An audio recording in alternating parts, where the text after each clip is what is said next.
सहनावतु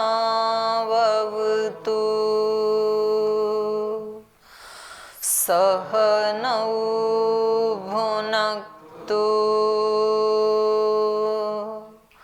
सह वीर्यं करवावहै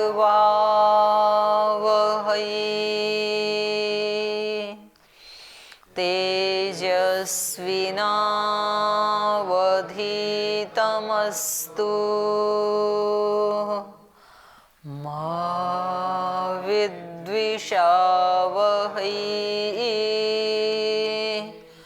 ॐ शान्ति शान्ति शान्तिः। पिछली कक्षा में अशक्ति और तुष्टि के बारे में पढ़ रहे थे। तो अशक्तियां कितनी हैं?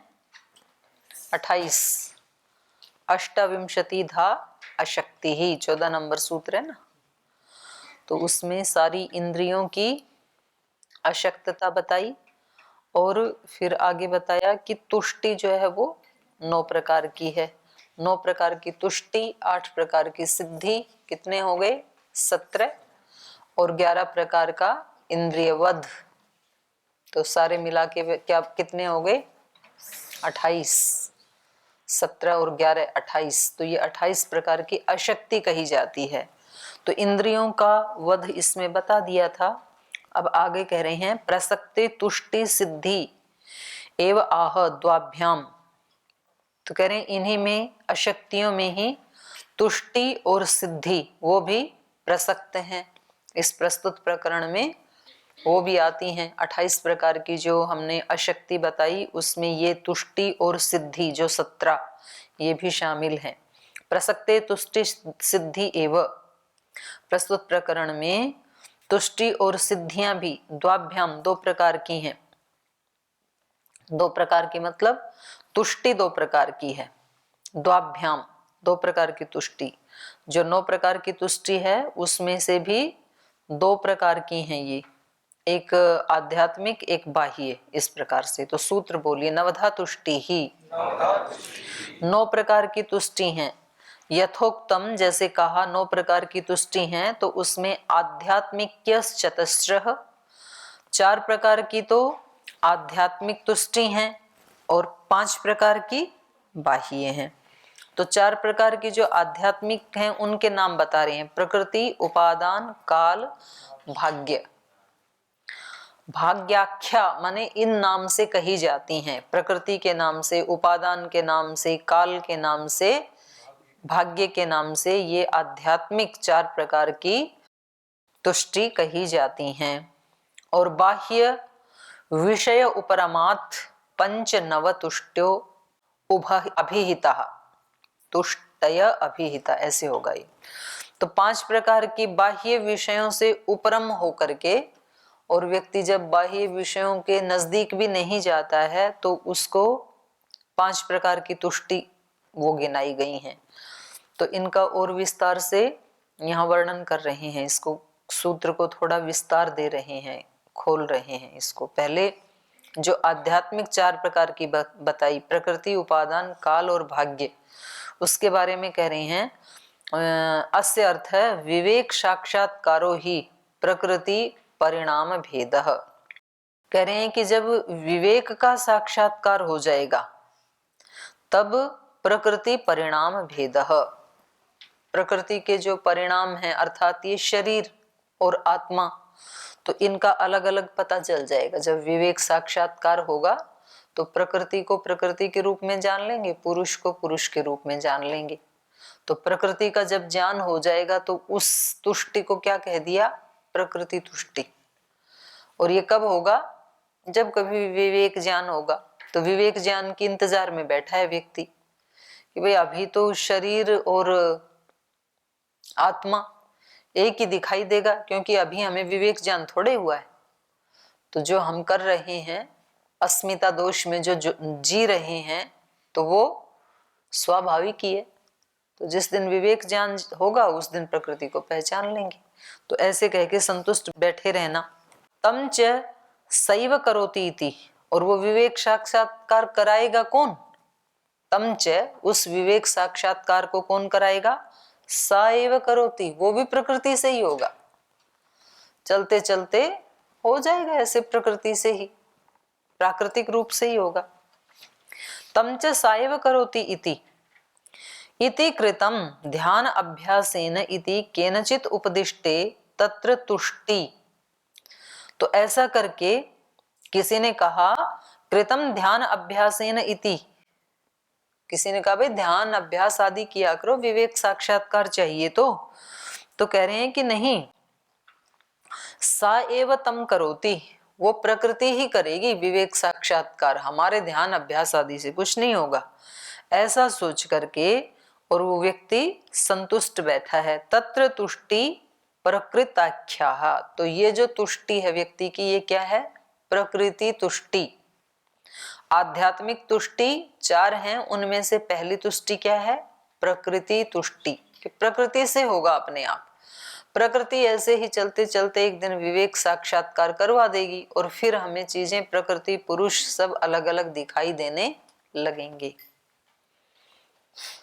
दूसरा, अथ प्रकृते सर्वान् प्रत्यविशेषान् न केवलं तत एव विवेक साक्षात्कारः किंतु प्रव्रज्यया इति उपदिष्टे तुष्टि उपादानाख्या।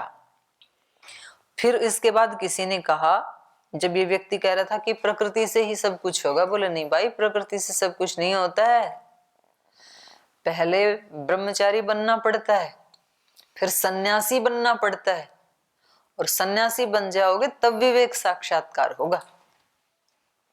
तो बोल ठीक है, फिर दीक्षा ले लेते हैं अब की बार रामनवमी पे, सन्यासी बनने से मिलता है तो। अतः प्रकृते सर्वान् प्रत्यविशेषान् न केवलम तत एव, कह रहे केवल प्रकृति से ही सब कुछ विशेष ज्ञान नहीं हो जाएगा, तत एव विशेष साक्षात्कार न किंतु प्रव्रज्यया, बल्कि किससे होगा? प्रव्रज्यया, संन्यास लेने से।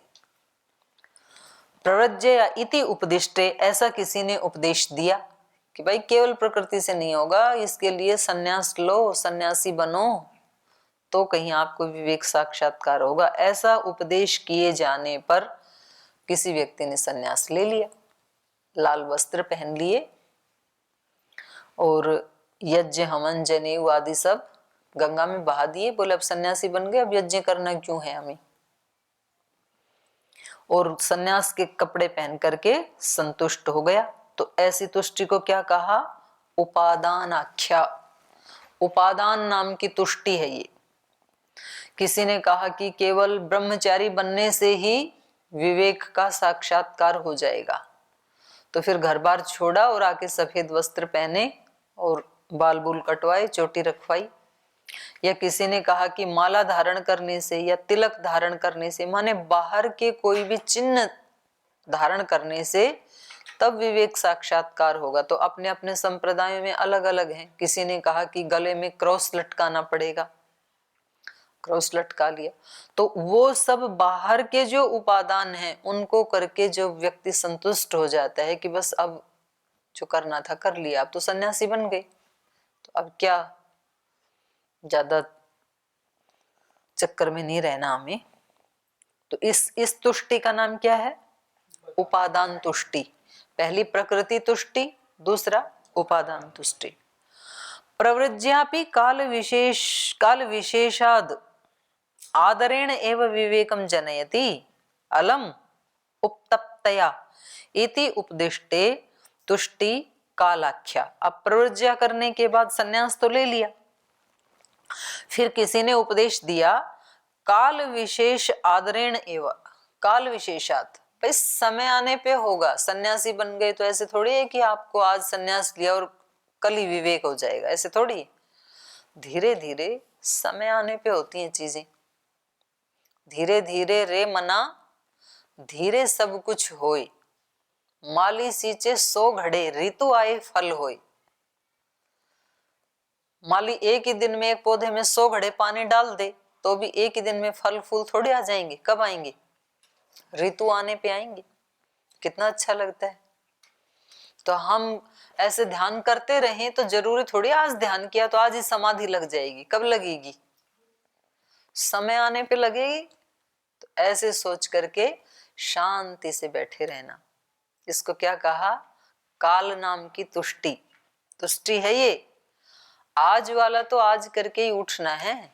आज का पानी तो आज देना है ना। ऋतु आने पे फल लगेगा तो भी आज वाला तो आज देना पड़ेगा ना, कि वो भी उसी समय दे देंगे, आज भी मत दो।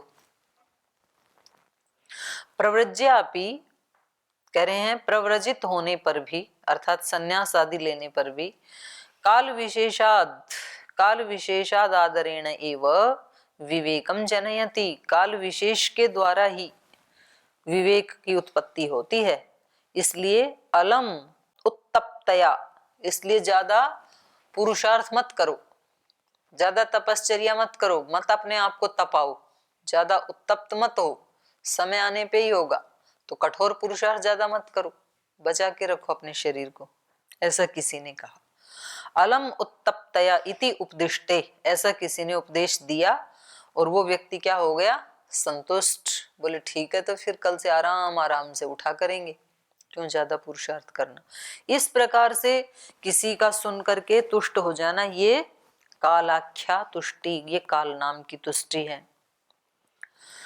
फिर किसी ने कहा भाग्येन एव विवेख्याति इति, तुष्टि भागाख्या, भाग्याख्या। किसी ने कहा भाई कितना भी तप कर लो, सन्यासी बन लो, सन्यास ले लो, जिसके भाग्य में है उसको ज्ञान होगा। ज्ञान भी नहीं कहना आता, वो ज्ञान ही बोलते हैं। कंप्यूटर में भी ये जो मोबाइल आदि के ऊपर कभी टाइप करना होता है ना, वॉइस रिकॉर्डिंग, तो आप ज्ञान बोलो कुछ का कुछ ही लिखेगा, और आप ज्ञान बोलो बिल्कुल शुद्ध लिखता है। तो ये कह रहे हैं कि भाई भाग्य से ही ज्ञान होता है। जिसके भाग्य में ज्ञान होगा उसको हो जाएगा, जिसके भाग्य में नहीं है तो वो कितना भी पुरुषार्थ करे। तो इसलिए अपने भाग्य के भरोसे बैठे रहो शांति से। और वो व्यक्ति बैठा हुआ है, भाग्य में होगा, ऐसे बोलते भी हैं लोग। लोग बोलते हैं भाई भाग्य में लिखा है तो जंगल में भी खजाना मिल जाएगा, और यदि भाग्य में नहीं है तो रात दिन कितना भी पुरुषार्थ कर लो, 2 रोटी ही मिलेंगी फिर। और ये बातें वो ही व्यक्ति बोलते हैं जो वास्तव में 2 रोटी के ऊपर ही रहते हैं, क्योंकि ज्यादा मेहनत करनी नहीं है। तो इसलिए ऐसे ऐसे डायलॉग अपने प्रसिद्ध कर दिए, तो उससे संतुष्टि मिल जाती है मन को कि जिसके भाग्य में होता है उसको मिलेगा। तो ये किसने कहा कि हमारे भाग्य में नहीं है? ये किसी ने नहीं कहा, हमने खुद ही खुद को कह लिया, खुद को ही सुना दिया, और ऐसे सुना के हम संतुष्ट रहे। तो दर्शन सबको याद थोड़े ना होते हैं, तो किसी किसी को हो जाते हैं। ये किसने कहा कि सबको नहीं होते हैं? हमने खुद ही कह लिया अपने आप को, और खुद ही कह करके संतुष्टि से बैठे रहे शांत होकर के। तो ये क्या है? तुष्टि दोष है ये। कौन सा?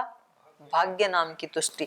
तो ये 4 प्रकार की तुष्टियां बताई महर्षि कपिल ने। ये आध्यात्मिक तुष्टि है, माने अपने आप से ही व्यक्ति संतुष्ट हो जाता है और इन इन चीजों का आश्रय ले लेता है, प्रकृति का, उपादान का, भाग्य का, काल का, इनका आश्रय लेकर के और संतुष्ट हो जाता है। तो ये तुष्टि दोष बताया है।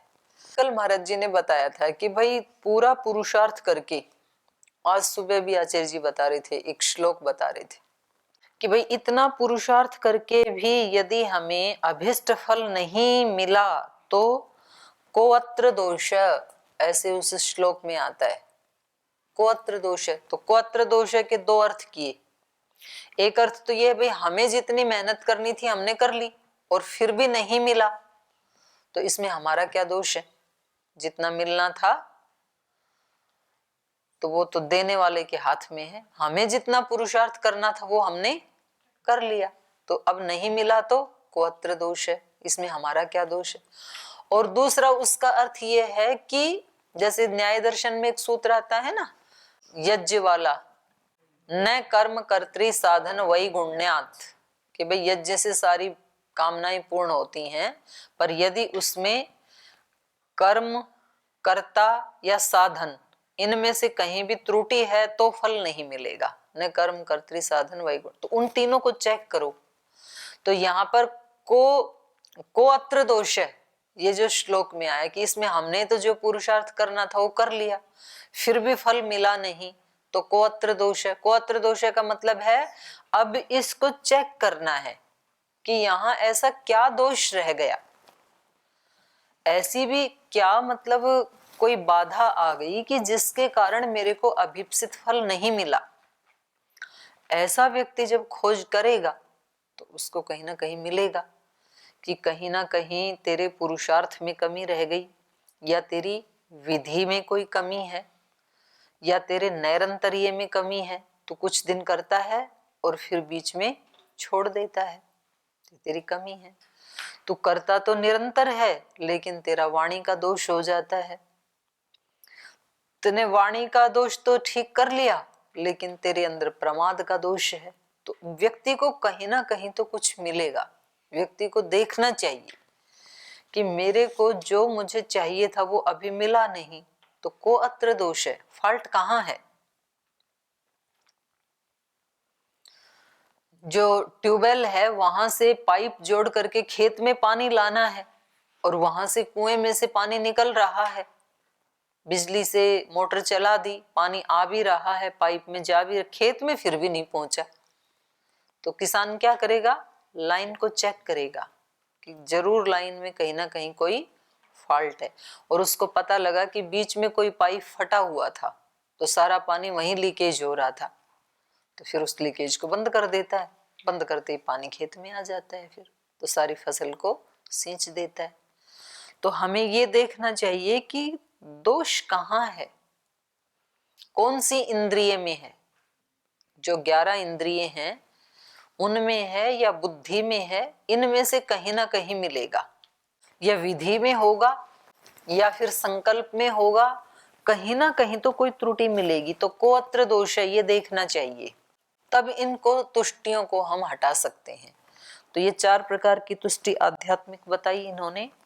अब आगे कह रहे हैं इति एतास चतस्रः प्रकृति व्यक्ति व्यतिरिक्त, इत्येता चतस्रः प्रकृति व्यतिरिक्त आत्मानम अधिकृत्य जायन्ते इति आध्यात्मिक्य उच्यन्ते।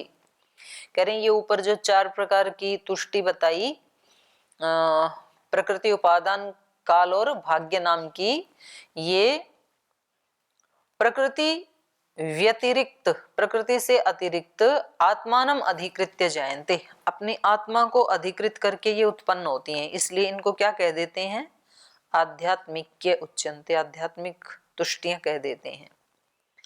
और अगली क्या थी, बाह्य विषय। तो विषय कौन से हैं, विषयाः शब्द स्पर्श रूप रस गंधाख्याः, पंच, ये 5 विषय हैं, शब्द स्पर्श रूप रस गंध।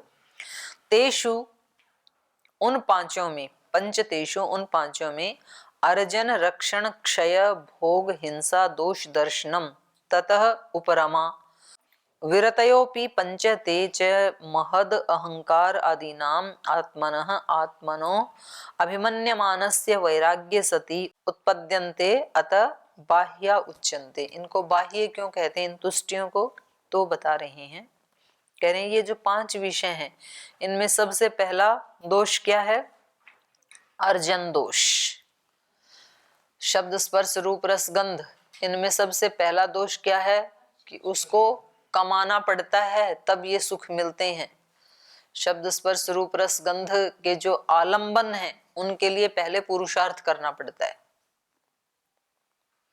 किसी व्यक्ति को किसी से अच्छे अच्छे शब्द सुनने में, बड़ा अच्छा व्यक्ति है, या उसको कोई भी अपशब्द नहीं कहता है, सब उसका सम्मान करते हैं, या कोई भी व्यक्ति उसके ऊपर कोई आरोप नहीं लगाता है, उसकी प्रशंसा ही करते हैं, तो इस सब को सुनना, ये जो सब सुनना है अच्छा अच्छा, इस सुनने के लिए पहले कमाना पड़ता है, पुरुषार्थ करना पड़ता है। तब लोग कहते हैं बड़ा अच्छा सन्यासी भाई, बड़ा अच्छा ब्रह्मचारी है। तो ये भलाई लेने के लिए पहले कमाई करनी पड़ती है, तब भलाई मिलती है, बिना कमाई के भलाई मिलती नहीं है।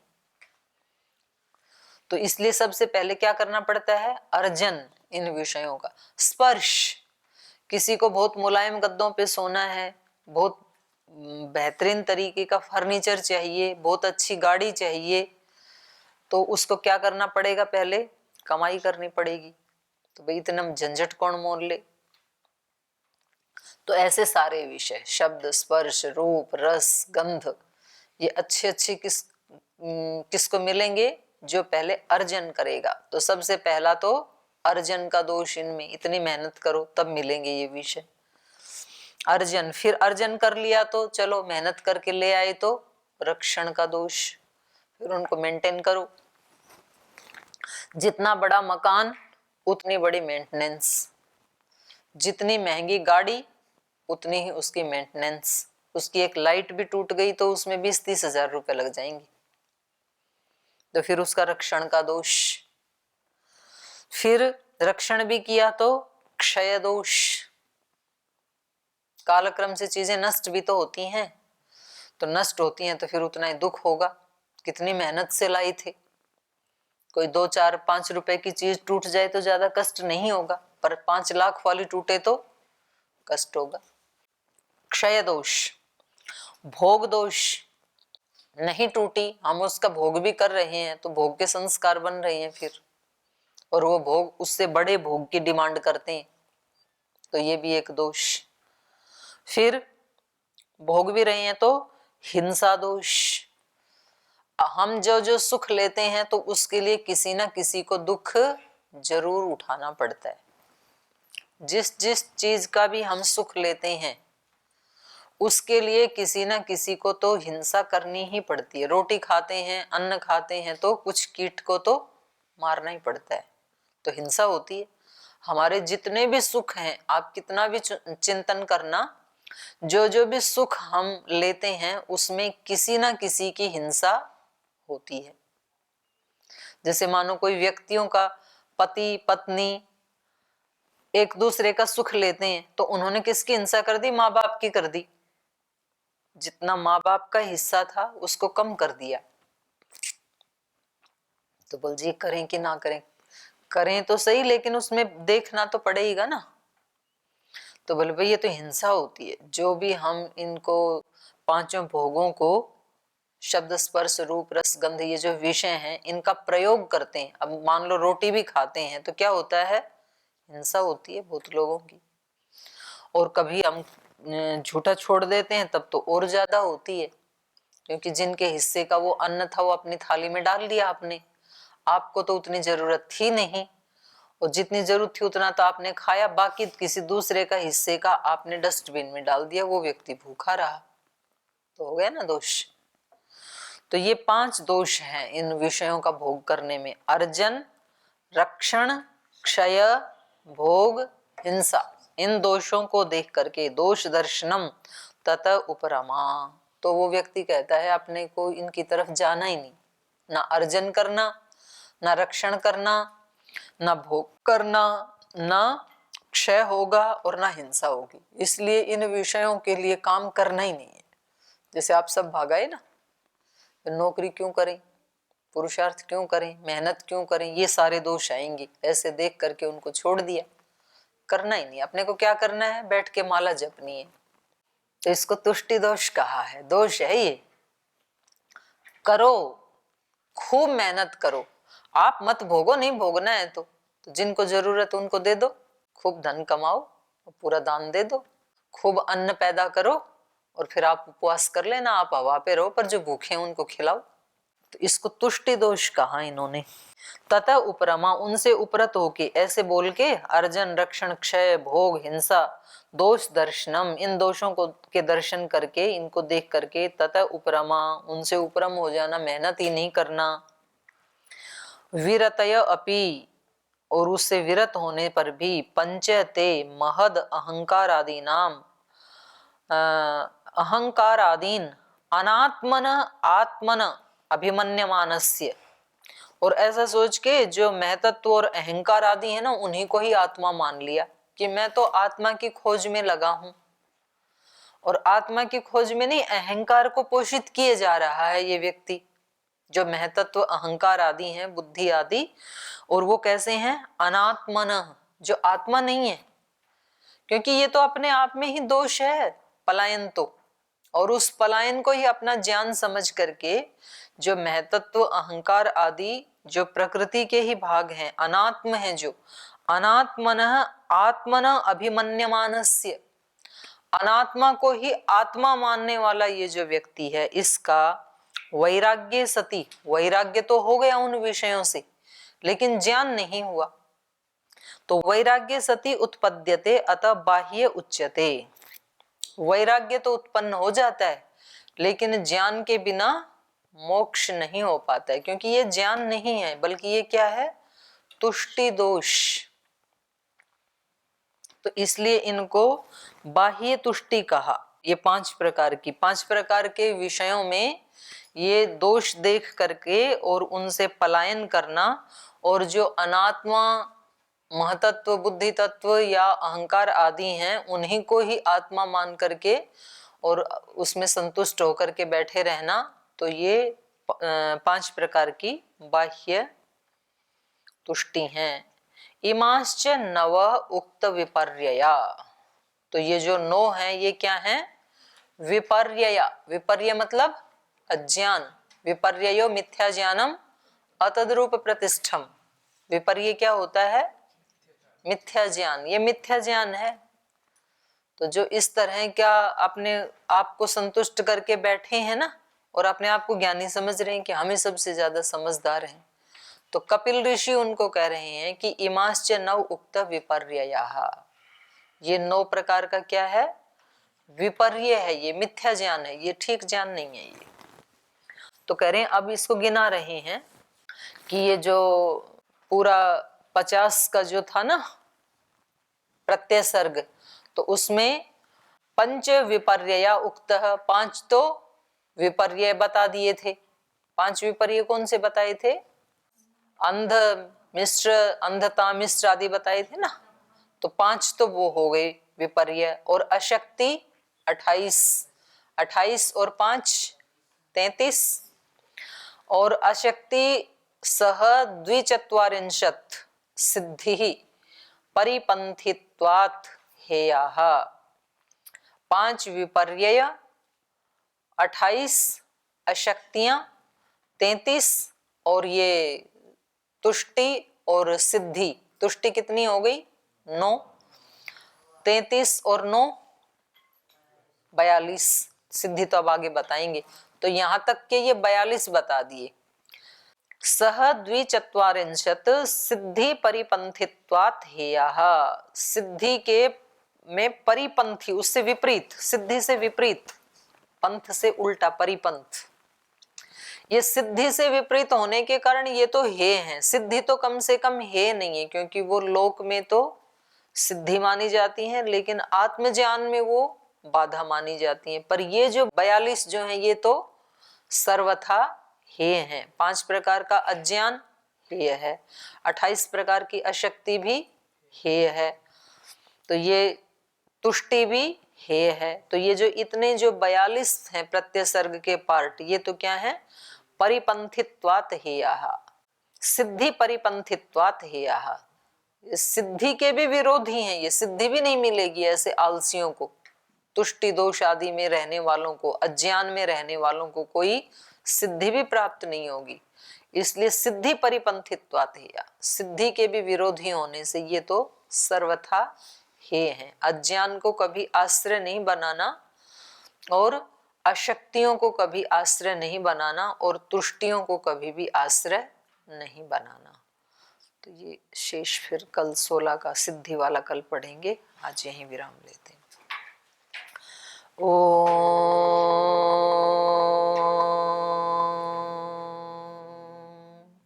शांति शांति शांति। श्री गुरुभ्यो नमः।